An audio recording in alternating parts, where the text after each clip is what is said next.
ജീവിതത്തിൽ നിന്നും ഇറങ്ങിപ്പോകാൻ നിൽക്കുന്ന ആളുകളെ ഒരു കാരണവശാലും തടഞ്ഞു വെക്കരുത്. കൗൺസിലിംഗ് സമയത്തൊക്കെ പലപ്പോഴും പറയാറുണ്ട്, അയാൾക്ക് എന്നെ വേണ്ട, അവൾക്ക് എന്നെ വേണ്ട എന്നൊക്കെ പറയാറുണ്ട്. ഇത്തരം ആളുകളെ നിങ്ങൾ പിടിച്ചു വെക്കുമ്പോൾ ഒരു കാര്യം മനസ്സിലാക്കേണ്ടത്, അവര് നിങ്ങളെ വേണ്ട എന്ന ഉറച്ച തീരുമാനം എടുത്തു കഴിഞ്ഞിട്ടുണ്ടെങ്കിൽ ഒരു കാരണവശാലും അവരുടെ പിറകെ സ്നേഹത്തിന് വേണ്ടിയിട്ടും പരിഗണനയ്ക്ക് വേണ്ടിയിട്ടും യാചിച്ചു പോകരുത്.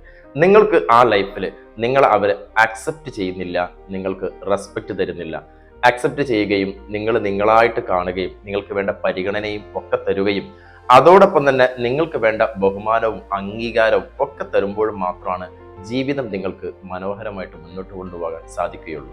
അല്ലെങ്കിൽ എല്ലായിടത്തും നിങ്ങൾ ബെഗ് ചെയ്യുന്നവരായി യാചിക്കുന്നവരായിട്ട് മാത്രം മാറിക്കൊണ്ടിരിക്കും. സ്നേഹം പരിഗണന യാചിച്ചു പോകും തോറും അത് പൂമ്പാറ്റയെ പിടിക്കാൻ പോകും പോലെയാണ്.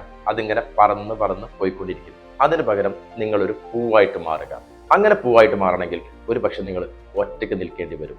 ഒറ്റയ്ക്ക് നിൽക്കേണ്ടി വരുമ്പോൾ അപ്പ കിട്ടുന്നൊരു കരുത്തുണ്ടല്ലോ, അത് വേറെ എവിടെയും കിട്ടൂല. അത് നിന്ന് നോക്കിയാൽ മാത്രമേ മനസ്സിലാകൂ.